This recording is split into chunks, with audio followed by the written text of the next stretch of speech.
하나님의 말씀은 베드로전서 1장 10절에서 12절까지 세 절 말씀입니다. 세 절 말씀 저와 여러분이 합독하도록 하겠습니다. 이 구원에 대하여는 너희에게 임할 은혜를 예언하던 선지자들이 연구하고 부지런히 살펴서 자기 속에 계신 그리스도의 영이 그 받으실 고난과 후에 받으실 영광을 미리 증언하여 누구를 또는 어떠한 때를 지시하는지 상고하니라. 이 섬긴 바가 자기를 위한 것이 아니요 너희를 위한 것임이 계시로 알게 되었으니 이것은 하늘로부터 보내신 성령을 힘입어 복음을 전하는 자들로 이제 너희에게 알린 것이요 천사들도 살펴보기를 원하는 것이니라. 아멘. 사순절 세 번째 주일입니다. 이사야서의 53장에 그가 찔림은 우리의 허물을 인하며 그가 상함은 우리의 죄악을 인함이라. 그가 징계를 받음으로 우리가 평화를 누리고 그가 채찍에 맞음으로 우리가 나음을 입었도다 하셨습니다. 그 주님의 은혜와 사랑이 충만한 사순절이 되시기를 주님의 이름으로 축복합니다. 오늘 본문은 이 구원에 대하여는 으로 시작합니다. 그러므로 이는 앞에 말씀하신 믿음의 결국 영혼 구원을 받음이라 라는 말씀에 대한 부연 설명이다, 자세한 설명이다, 그렇게 이야기할 수가 있습니다. 하나님께서는 성도들을 산 소망이 있게 하셨고 유업을 있게 하셨습니다. 하나님의 능력으로 삶 속에서 보호하고 계십니다. 그럼에도 성도들은 이 땅을 살면서 여러 가지 시험으로 인하여 잠깐 근심하지 않을 수 없다, 그렇게 말씀하십니다. 그러나 그 여러 가지 시험을 통해서 성도들은 쓰러지고 넘어지고 상하는 것이 아니라 오히려 그 시험을 통하여 믿음으로 나아갈 때 우리의 믿음은 증명된 믿음으로 확정되고 우리의 믿음의 중심이 나를 위한 것에서 점점 예수 그리스도에 대한 사랑으로 포커싱이 되고 우리의 믿음의 그 끝에는 결국에는 영혼 구원이라는 엄청난 하나님의 약속이 들어있다는 것을 체험하게 됩니다. 그래서 성도들이 여러 가지 시험과 시련을 당할 때 믿음으로 나갈 때 보석과 같은 인생이 되고 하나님 빛나는 하나님의 사람으로 채워주시고 제일 중요한 것은 우리가 그 믿었던 믿음이 그 바랬던 주신 산소망이 주신 유업이 그 주신 하나님의 보호하심이 삶 가운데 나타나기 시작한다는 것입니다. 그것이 베드로의 사도의 가르침입니다. 그 구원에 대하여는 그렇게 설명을 하고 있는 것입니다. 본문 세 절을 읽을 때 여러분 어떠셨습니까? 순식간에 이해가 되십니까? 저는 한 100번 이상 읽은 것 같아요. 헬라어 원문을 제가 늘 보지만 원문도 보고 영어 성경도 보고 묵상하고 100번 넘게 본 것 같아요. 도대체 이게 무슨 말씀하시는 거야? 이 세 절 말씀 자세하게 설명한다고 세 절로 설명하셨는데 그 세 절 말씀을 이해하기가 너무나도 어렵더라고요.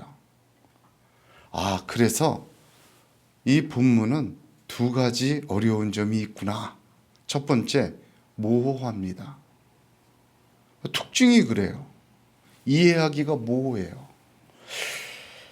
주어가 무엇인지, 핵심이 무엇인지, 어떤 말씀이 핵심인지, 뭘 말하려고 하시는지, 어떻게 우리가 이해해야 되는지 좀 어렵습니다.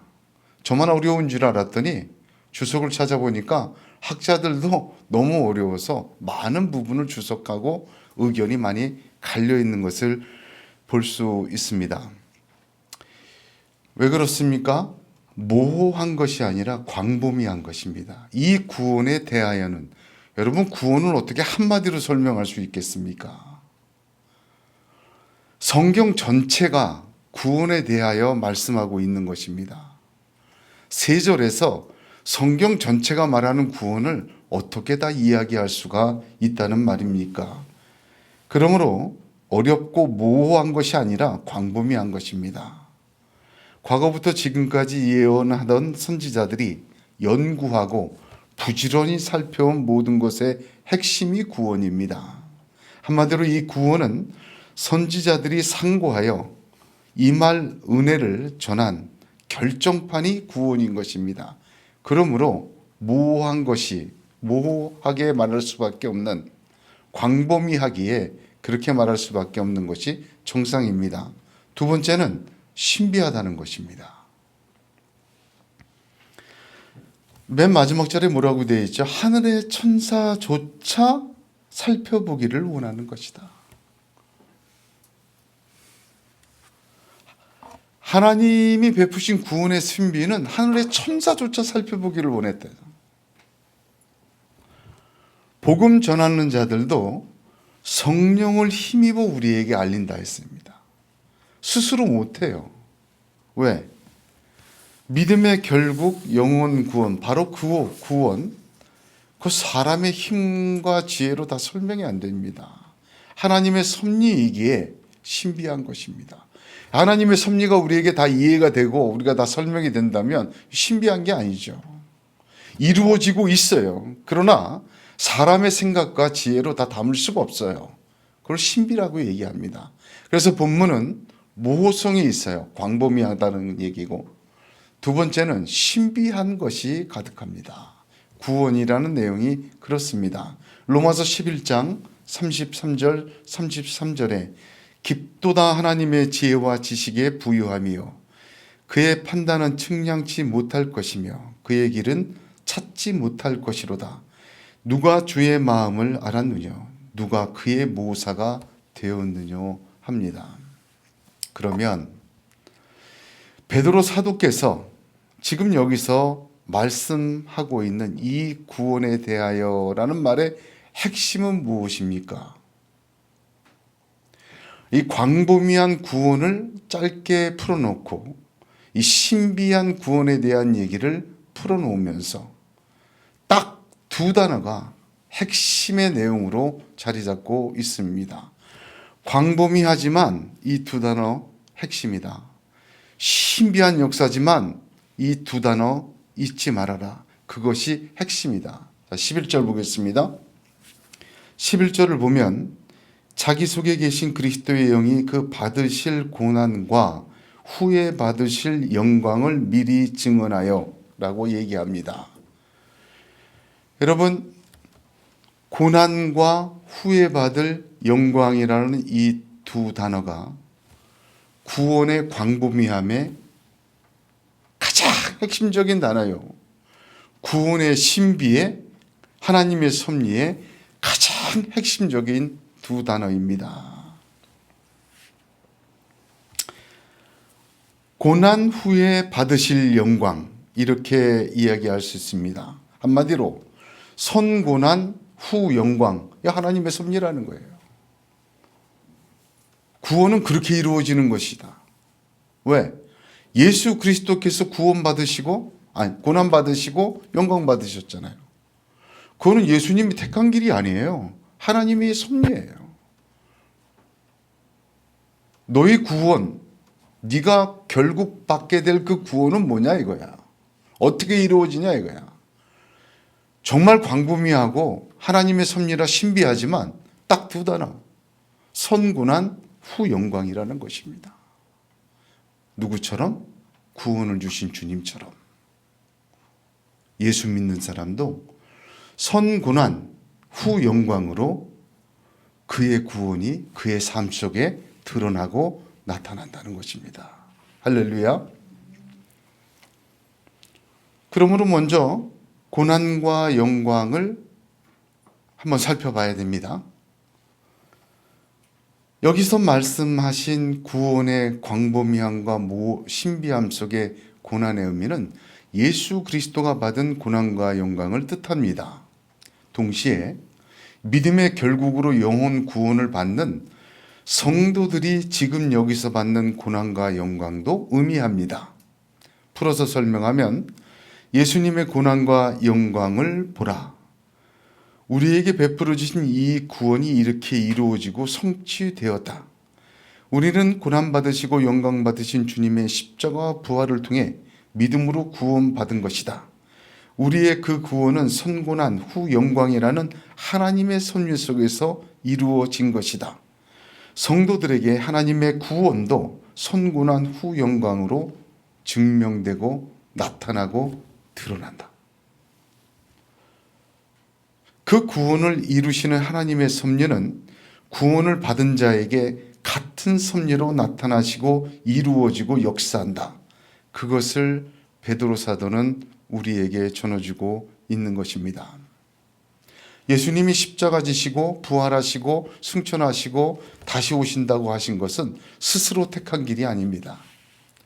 요한복음 5장 39절 보면 너희가 성경에서 영생을 얻는 줄 생각하고 성경을 상고하거니와 이 성경이 곧 내게 대하여 증거하는 것이로다. 예수님이 십자가에 달려 들어가시기 전에 제자들이 칼 빼들고 막았어요. 도저히 안 되겠습니다. 이건 십자가에서 끝내면 안 됩니다. 그래가지고 뭐가 되겠습니까? 그러니까 예수님께서 뭐라고 얘기하셨어요? 이렇게 안 하면 어떻게 성경을 이루겠느냐. 하나님의 섭리다 이거. 그리고 십자가 지셨어요. 주님의 고난과 영광으로 우리가 구원받았어요. 그 과정을 통해서, 그 섭리를 통해서. 그런데 로마서 8장 17절을 보면 자녀면 또한 후사 곧 하나님의 후사요 그리스도와 함께한 후사라. 우리가 그와 함께 영광을 받기 위하여 고난도 함께 받아야 될 것이니라. 하나님의 섭리라는 거예요.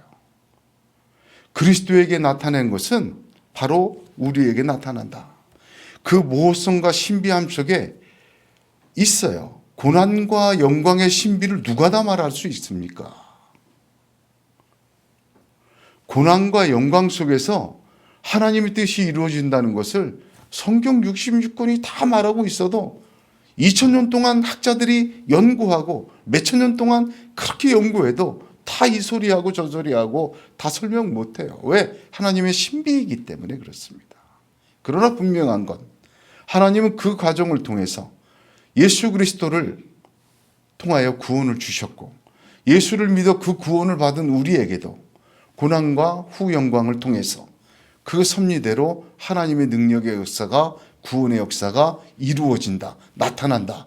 그렇게 전해주고 있는 것입니다.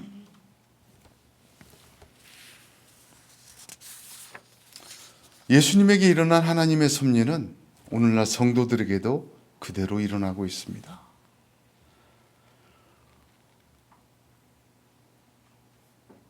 제일 먼저 기억해야 될 말은 우리 성도들은 예수 믿어 구원받은 사람이에요. 다른 이름이 아니죠. 근데 이걸 잊는 것 같아요. 예수를 사랑하고 예수를 따르고 뭐 다 좋은데 그 예수님이 살았던 삶이 하나님의 섭리 가운데 있고 그 예수님이 살았던 삶 속에다 나타난 섭리가 내게도 그대로 나타난다는 것을 잘 생각을 안 하는 것 같아요. 하나님은 예수 그리스도와 우리를 동일시해요. 믿는 자를. 무슨 말인지 알겠어요? 예수 그리스도가 첫 아들이 되었어요. 첫 아담이.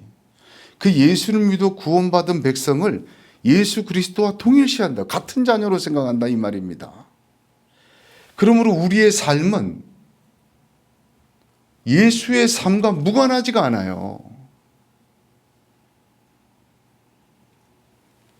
로마서 6장 5절에 만일 우리가 그의 죽으심을 본받아 연합한 자가 되었으면 또한 그의 부활을 본받아 연합한 자가 되리라 했습니다. 개인적으로도 그렇다. 자, 공동체적으로는 어떠냐? 골로새서 2장 19절에 온몸이 머리로 말미암아 마디와 힘줄로 공급함을 얻고 연합하여 하나님이 자라게 하심으로 자라느니라 하였습니다.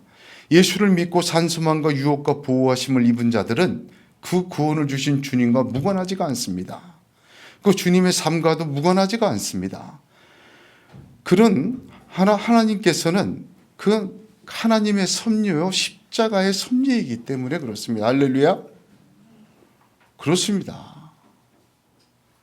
예수님의 삶과 내 삶이 무관하지가 않아요. 하나님 우리를 똑같이 다루신다 이 말입니다. 그게 베드로 사도의 말의 핵심이에요. 예수님의 고난을 당하시고 십자가에 죽으실 때 뭐라 그랬어요? 다 이루었다 그랬어요. 직접적으로는 율법을 다 이루었다 그러지만 가만 보세요. 뭘 다 이루신 거예요? 십자가 죽으시기 전에를 보면 하나님의 뜻, 하나님의 섭리를 내 삶에 다 이루었다. 저는 그렇게 받아들입니다. 주님은 십자가의 고난을 받으심으로 하나님이 자기에게 행하시기 원했던 하나님의 섭리의 뜻을 이 땅의 삶 가운데 받아냈어요. 이루어냈어요. 실제적으로. 예수님의 고난을 솔직히 살펴보면 하나님의 뜻과는 좀 무관해 보이는 것이 참 많아요. 자세히 내용을 보면 얼마나 조롱을 당했는지 벌거벗기는 조롱, 침 뱉고 뺨 때리고 제자들은 다 저주하며 부인하고 배반당하고 마치 하나님의 아들이 어떤 힘도 없이 벌거벗기워서 온갖 조롱을 다 당하고 망신을 다 당하고 채찍을 다 맞고 그렇게 처참하리만큼 죽었습니다. 그런 고난의 모습을 보니 이게 과연 하나님의 섭리인가? 하나님의 섭리입니다.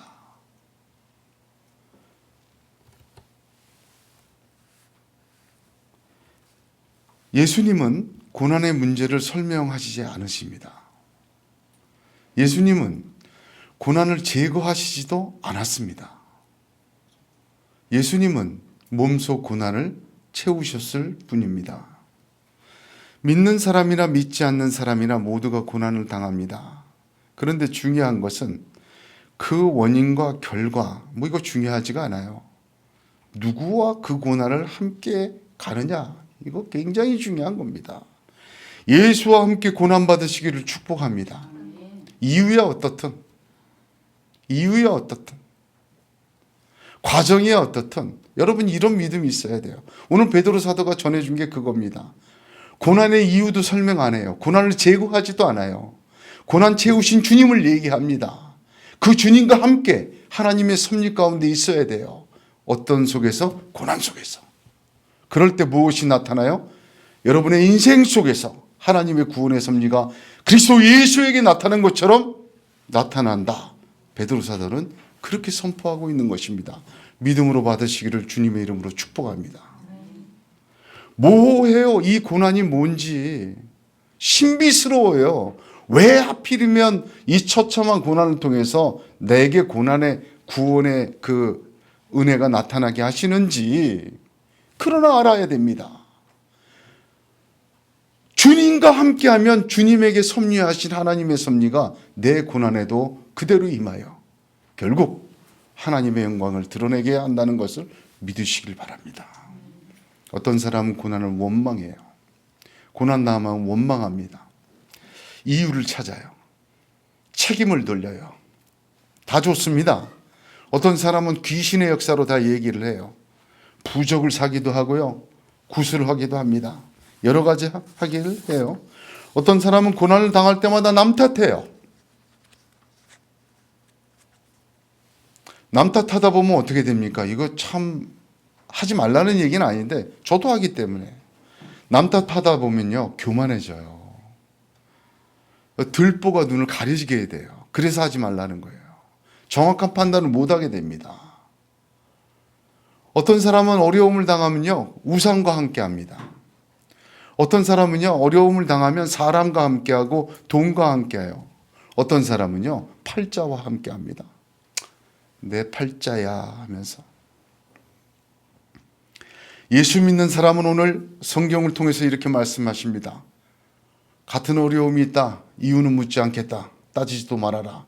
그것이 네 죄 때문인지 너의 실수 때문인지 사람을 잘못 만난 결과인지 너의 죄악 때문인지 묻지 않겠다. 다만 어떤 고난이든 주님과 함께해라. 예수와 함께해라. 아멘.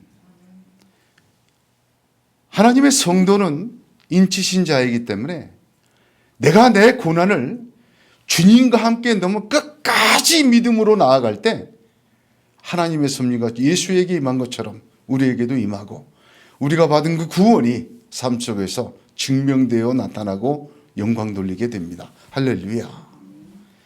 주님의 영광은 뭐였습니까? 부활하심이요, 승천하심이요, 하나님 우편에 앉으심입니다. 에베소서 1장 21절 22절 보면 모든 정사와 권세와 능력과 주관하는 자와 이 세상뿐 아니라 오는 세상에 일컫는 모든 이름 위에 뛰어나게 하시고 또 만물을 그 발 아래 복종하게 하시고 그를 만물 위에 교회의 머리로 주셨다 합니다. 이 주님이 받은 영광은 우리가 받을 영광의 거울이에요. 무슨 말인지 아시겠죠? 예수님이 약속하신 구원받은 순종하고 믿음으로 산 사람들에 대한 열 고울 다스리는 권세를 주리라. 여러분, 천국에 상급이 있습니다. 주님이 받으신 이것은 우리가 받을 영광의 거울이에요.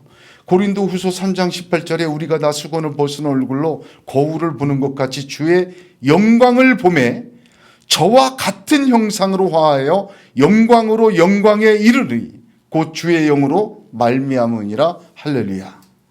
골로새서 3장 4절에도 우리 생명이신 그리스도께서 나타나실 그때 너희도 그와 함께 영광 중에 나타나리라. 할렐루야. 여러분, 우리가 생각하는 것보다 하나님이 우리에게 주신 영광은 너무너무 찬란합니다. 그걸 어떻게 할 수 있어요? 예수가 받은 영광이 우리가 받을 영광의 거울이에요. 그 정도입니다. 주님의 고난은 주님의 영광과 비교할 수 없습니다. 우리의 고난도 주님과 함께 한다면 우리가 받을 영광과 비교할 수 없습니다. 로마서 8장 18절에 생각건대 현재의 고난은 장차 우리에게 나타날 영광과 좋게 비교할 수 없도다. 로마서 강의할 때 제가 얘기했죠. 생각건대 이게 뭐예요? 무슨 뜻이라? 계산하다는 뜻이요.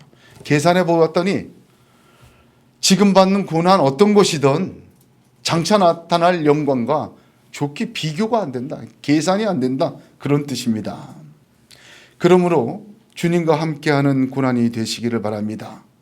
병마가 걸려서 죽을 병이 걸렸어요. 암도 걸리고 질병도 나고 몸도 아파지고 자꾸 마음도 아파지고 그래요.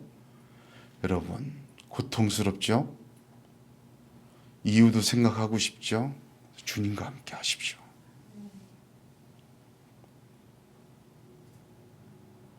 예수와 함께 하셔야 돼요. 예수와 함께하는 고난 속에서 하나님의 섭리가 드러납니다. 내가 약속받은 그 약속들이 그 고난을 통해서 삶 속에서 솟아오릅니다. 누구에게처럼? 예수님에게처럼 내 삶에. 물질로 고난받으십니까? 관계로 고난받으십니까? 심령이 고난스럽습니까? 어떤 것이든 예수의 이름으로 주님과 함께 고난받음이 되어야 합니다. 그의 영광도 함께 받을 줄로 믿으시길 바랍니다. 두 번째로 중요한 것은 고난 후에 영광을 받음이라는 말의 두 번째 중요할 것은 무엇입니까? 순서입니다. 순서. 영광과 고난은 진리가 아니에요. 아무리 영광 받았어도 나중에 결국이 고난이면 그게 무슨 구원이고 그게 무슨 축복입니까? 고난 후의 영광입니다. 이 순서 굉장히 중요합니다. 하나님의 섭리요, 하나님의 지혜요, 하나님의 신비입니다. 많은 사람들이 듣기 좋아하는 소리가 무엇입니까? 고난 없는 영광이에요. 대부분의 사람들이 이걸 좋아하죠. 누가 고난을 좋아하겠습니까? 구질구질하고 힘들고 하루하루가 숨이 탁탁 차오르듯이 벅찬데 어떤 분들은 이렇게도 얘기를 해요. 아니 왜 교회에서 말이죠. 영광을 말해주기도 벅차고 시간 없는데 뭐하라 굳이 고난을 말하냐. 축소시켜버려. 거의 보이지 않을 만큼. 받을 영광만 이야기를 합니다. 어떤 분은 이렇게 얘기합니다.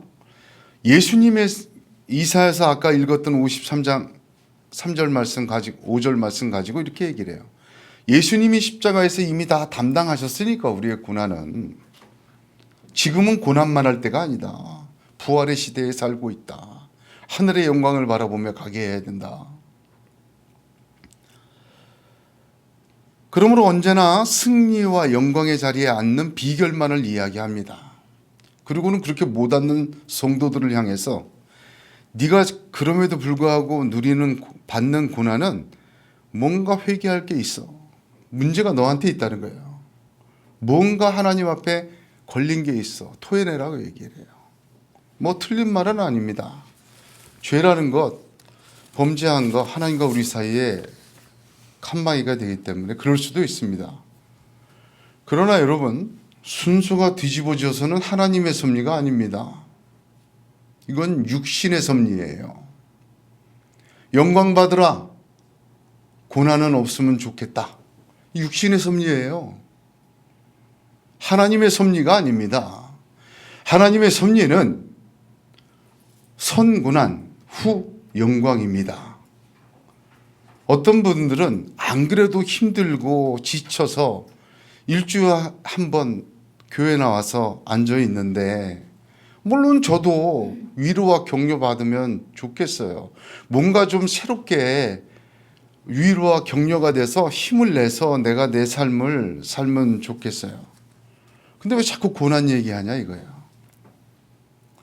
따뜻한 격려가 저도 필요하고 얼마나 그리웠습니까? 주님도 그러셨습니다. 그러나 고난을 말하지 않으면 하나님의 섭리가 이루어지지 않습니다. 고난의 원인과 고통의 반복의 원인을 찾아내는 철학적 분석이나 어떤 시원한 해결을 던져버리고 고난을 주님과 함께 받으라고 이야기할 수 있는 것은 하나님의 섭리가 나타나는 지름길입니다. 제가 말씀을 준비하면서 불교와 이슬람교도 연구를 했어요. 왜? 고난의 문제는 종교의 문제이기 때문에 어떻게 얘기하는지 설명하려니까 너무 많아서 관두고, 야, 우리가 이렇게 고난을 얘기하는구나. 이슬람식 설명입니다. 인샬라라. 다 신의 뜻이다. 야, 우리가 고난을 이렇게 많이 잘못 얘기했구나 라는 생각도 듭니다. 다 하나님의 뜻이다. 이건 무슨 뜻입니까? 고난을 외면하게 만들어요. 직시하지 못하게 합니다. 고난을 믿음으로 통과해야 되는데 고난이 있는데 고난을 마취시켜버려요. 없는 것처럼. 이슬람식이에요. 이슬람이 이렇게 하더라고요. 이거 기독교식이 아니더라고요. 성도 여러분, 하나님은 우리를 고난에 노출시키십니다. 그 이유는 수도 없이 많아요. 자, 창세기는 성경의 모판이라고 얘기했죠. 거기에 나오는 인물 중에 아브라함부터 이삭, 야곱, 요셉 이 네 명만 한번 보세요. 창세기 12장부터 창세기 50장까지 이 네 명의 이야기 아니겠습니까? 모든 인생과 믿음의 이야기의 모판이에요. 이 네 명이. 아브라함이 모리아산에서 이삭을 번제로 드린 것은 그를 얻을 때 자신의 몸이 이미 죽은 것 같은 존재였다가 생명을 얻어서입니다. 모리아산에 드릴 수 있었던 그 믿음까지 간 거예요. 부활의 신앙이 언제 생겼어요? 예수 믿어도 애가 안 생겨. 준다고 하시고는 안 줬어요.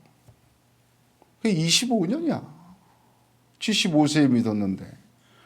자기가 몸에 죽은 것처럼 되고 사라의 경수가 끊어져서 주시는 거 왜 그렇게 주셔요? 그때 아브라함이 부활신앙을 가져요. 그 모리아산에서도 순종할 수 있었던 겁니다. 이삭을 보았죠. 평생 이삭은 7번 우물을 파요. 파면 메우고 뭔 놈의 세상이 이렇게 힘들어. 우물 파기가 얼마나 힘든데 기도해서 막 해서 은혜 좀 얻으면 저 원수박이 와서 메워버리고 원수 와서 메워버리고 원수박이 나는 하나님께 저주받은 거야 뭐야 이렇게 생각할 수 있어요. 그러나 7번을 파면서 옮겨 다녔기에 어디에 갔어요? 베델에 갔잖아요. 하나님의 전에 이르게 되었잖아요. 야, 내가 파놓은 우물마다 메워놓는 이 참 안 돼도 이렇게 안 되는 삶이 있나라고 생각하는데 그게 하나님의 인도였다는 거예요. 어디로 이끌고 가시는? 베델로 이르게 하시는. 야곱은 건너뛰고 시간상 요셉 보세요. 성경에서요, 고난을 불평과 원망 없이 이 말씀대로 하나님의 섭리입니다, 선고난 후 영광 하고 받아들이는 사람이 딱 두 사람이에요. 요셉과 예수 그리스도입니다. 그래서 요셉이 그리스도의 모형이다, 그렇게 얘기를 해요. 요셉을 보세요. 창세기를 깊이 들여다보면 그가 원망했다는 얘기 한마디도 없어요.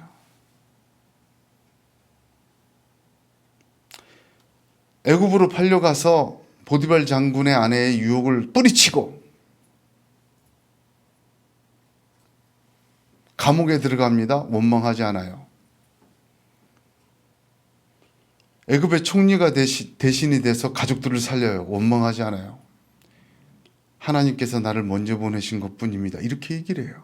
시편을 보니까 요셉에 대한 설명이 딱 한 구절 나오잖아요. 말씀이 그를 단련하였도다. 자, 요셉과 예수 그리스도만 그렇게 참 모범적으로 하셨는데, 요셉과 예수 그리스도를 보세요.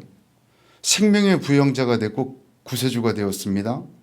모두가 선고난 후 영광을 하나님의 섭리 가운데 있음을 믿음으로, 하나님의 말씀과 믿음으로 받아낸 사람들입니다. 우리의 모습이 되어야 합니다. 저와 여러분의 고난도 마찬가지입니다. 하나님은 자기 자녀에게 꼭 필요한 고난을 주십니다. 이유가 아무리 다양해도 주님과 함께 하시기를 축복합니다. 이 순서는 하나님의 섭리입니다. 그 순서에 대하여 순종하십시오. 받아들이세요. 고난을 피하고 고난을 면하고 고난 없이 영광으로 직접 가려 하지만, 제가 이렇게까지 얘기할게요. 이건 마귀의 속삭임이에요.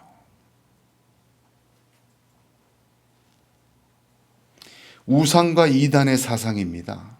하나님의 섭리가 아니에요. 이건 진리가 아니에요. 여기 하나님의 모호하고 신비한 섭리가 있습니다. 그러나 그 섭리는 반드시 선고난 후 영광 속에 그리스도 예수에게 나타난 것처럼 저와 여러분의 삶에도 주신 축복과 구원이 나타나고 드러납니다. 할렐루야. 세 번째로, 고난과 영광이라는 이 모호성, 광범위성과 신비함은 연결돼야 돼요. 굉장히 중요한 말입니다. 연결돼야 돼요. 자, 처음에 얘기해서 제일 중요한 게 뭐였죠? 고난과 영광은 하나님의 섭리다. 그러니까 주님과 함께 고난과 영광으로 가라. 두 번째가 뭐였어요? 순서 중요하다. 뒤집거나 제하려고 하지 말아라. 세 번째는 뭡니까? 연결해야 된다는 거예요. 연결. 기독교의 3대 사건이 무엇입니까? 갈보리 십자가, 부활, 오순절 성령 강림이에요. 골고다 없는 오순절이 있을 수가 없습니다. 주님의 죽으심과 연합하고 장차 부활하여 심판대 앞에 서고 천국에서 영원히 주님과 함께 영생하는 삶을 믿지 못하고 성령 충만 말할 수 없어요. 이건 거짓이에요. 내가 너를 도무지 알지 못한다는 선지자 노릇하고 귀신 내쫓은 자들입니다. 여기서 아무리 성령 충만하고 성령의 능력이 나타나는 행사하고 해봐도 하나님의 심판대와 천국과 부활을 믿지 못한 그 믿음 없는 자, 거짓이에요. 마귀는 그 믿음 없는 자에게 그런 역사를 증거로 마귀가 역사해요. 그거 없이도 할 수 있다고. 천만에.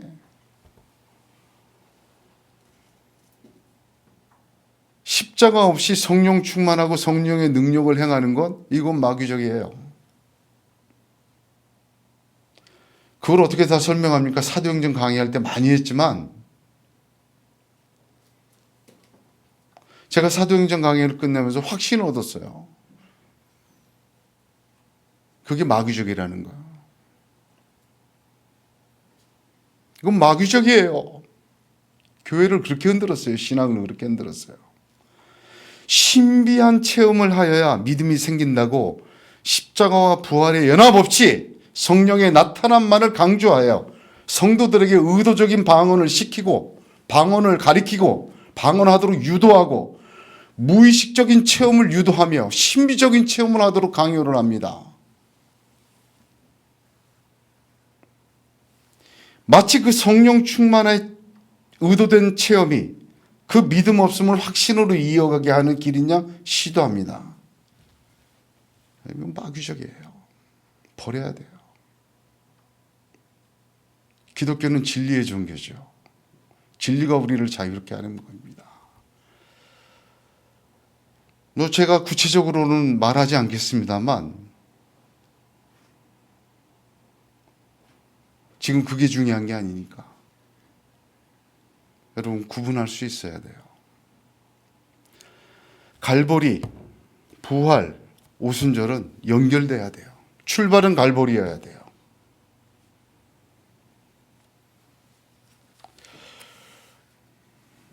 믿음으로 십자가를 믿고 나도 함께 옛사람을 십자가에 못 박고 주님과 함께 다시 살아가는 것입니다. 그럴 때 그 사람 속에서 부어주신 성령의 역사가 드러납니다.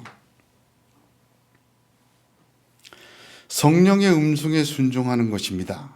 말씀 따라 역사하시는 성령의 역사에 순종하고 따라가는 것입니다. 여러분, 이 3대 사건이 있죠. 갈보리, 부활, 성령 충만. 그게 이례적인 사건이에요? 반복적인 사건이에요? 제 논란의 종지부를 찍어야 돼요. 주님의 십자가는 이례적이에요. 지금 매년 사순절마다 오셔서 고난주간에 고난받으시고 매년 저기 골고다에서 십자가에 죽으시지 않잖아요. 2000년 전에 딱 한 번이에요. 단번에 하심으로 끝낸 거예요. 주님의 부활하심이 우리 부활주일마다 매번 무덤에서 나와서 하늘로 올라가시고 부활하신 거 아니잖아요. 이례적인 사건이에요. 그러나 그 능력과 역사와 섭리는 계속되어지는 거예요. 오순절 성령 강림의 사건도 어떻습니까? 계속 일어나야 돼요? 한 번 일어난 거예요. 이례적인 사건이에요. 완결된 거예요. 성령은 지금 우리 안에 계세요. 믿는 자에게 주셨어요. 그 성령을 통하여 성령을 살고 성령을 따라 사는 길은 십자가의 예수 그리스도와 먼저 연합하는 믿음의 삶이 있어야 돼요. 그리고 부활의 신앙으로 다시 오실 주님을 바라보며 천국을 바라보며 사는 믿음이 있어야 돼요. 그런 삶 속에선 오셨던 성령이 그대로 역사하십니다. 할렐루야. 믿으시길 바라요. 어느 신비한 체험으로 자꾸 유도하고 그렇게 하는 것은 섭리가 아닙니다. 고난과 영광은 특별히 연결되어야 합니다. 우리의 받는 영광은 고난을 통해서입니다. 금보다 귀한 것입니다. 그러므로 고난도 믿음의 결국처럼 끝이 있어요. 연결된다는 말이 무슨 뜻입니까? 고난은 끝이 있어요. 왜? 영광으로 연결되기 때문에. 영광은 영원합니다. 히브리서 5장 8절 9절에 그가 아들이시라도 받으신 고난으로 순종함을 배워서 온전하게 되었다 하셨습니다. 자기를 순종하는 모든 자에게 영원한 구원의 근원이 되셨다. 그렇게 말씀하십니다. 그렇습니다. 예수님을 보아야 됩니다. 예수님의 그 십자가의 고난이 영원했습니까? 영원하지 않았습니다. 예수님이 끝까지 순종하신 그 순종이 결국이 어떤 거였습니까? 반드시 그 결국은 영광이었고 그 영광은 영원하게 이어지고 지금도 이루어지고 있는 것입니다. 이 사순절에 저와 여러분이 당한 고난이 어떤 것이 있으십니까? 당할 고난은 또 어떤 것이 두려우십니까? 두려워하지 마십시오. 당한 고난이라 당할 고난 두려워하지 마세요. 여러분, 믿음을 가지십시오. 이제 제가 그렇게 얘기하면 너무 인간적이지만 한마디 좀 권면하면 깡다구 있게 한번 살으십시오. 믿음의 깡다구를 가지고 한번 살아보십시오. 이 베드로 사도를 통해서 주신 이 진리의 말씀, 저와 여러분이 선고난 후 영광, 주님과 함께한 삶, 그 순서를 잊지 않고 그것을 연결시켜 나가는 하나님의 역사가 있음을 믿고 주님과 함께 그 고난을 통과하여 주님과 함께 주님의 영광의 자리에 이르는 저와 여러분이 되기를 간절히 소망합니다. 그렇게 되시기를 우리 주 예수의 이름으로 축복합니다. 기도하겠습니다.